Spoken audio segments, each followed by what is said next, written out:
This is our disease investigation project focusing on chronic obstructive pulmonary disorder, also known as COPD. My name is Madison Metz. I'm Samuel Quinn. And I'm Kanissa Griffin. The history of COPD includes the stethoscope and the spirometer, which were important early tools in diagnosis and assessment of COPD. The first spirometer was created by John Hutchinson, but only measured vital capacity. 100 years later, the second spirometer, made by Mark Tiffanow, created the concept of time vital capacity as a measure of airflow. COPD is characterized by a slow, irreversible airway constriction. This is caused by inflammation and destruction of lung tissue. This is primarily caused by smoking, but oxidative stress and a protease-antiprotease imbalance can worsen the inflammation.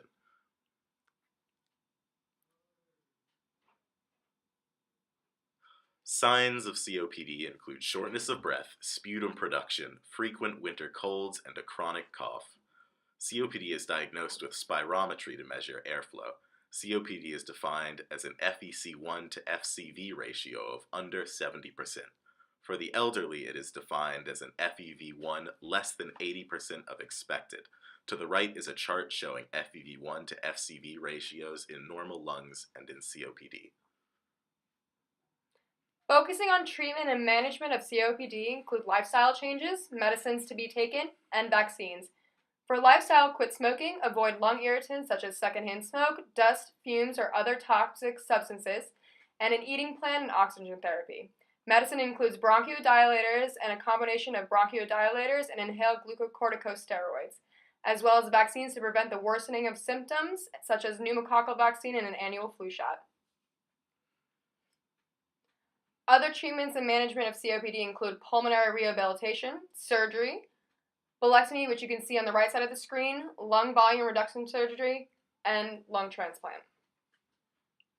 Current strategies for COPD control and prevention include surveillance, the behavioral risk factor surveillance system, and secondary prevention like screening for pulmonary disease. There is also community support like smoking, rehabilitation centers, and COPD support groups.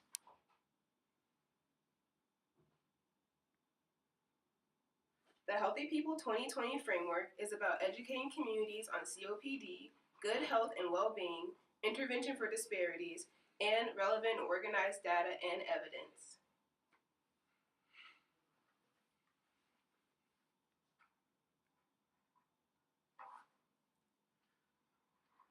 The epidemiology of COPD prevalence nationally and statewide shows you that you are more likely to be diagnosed with COPD between the ages of 65 and 74. On this slide, you'll see the charts for COPD prevalence nationally and statewide. Please stay tuned for a testimony of someone suffering from COPD.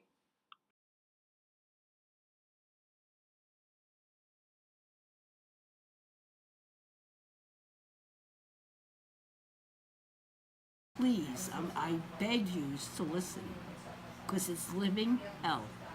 I have to have my oxygen on 24/7, and I'm very limited with it. It's no fun.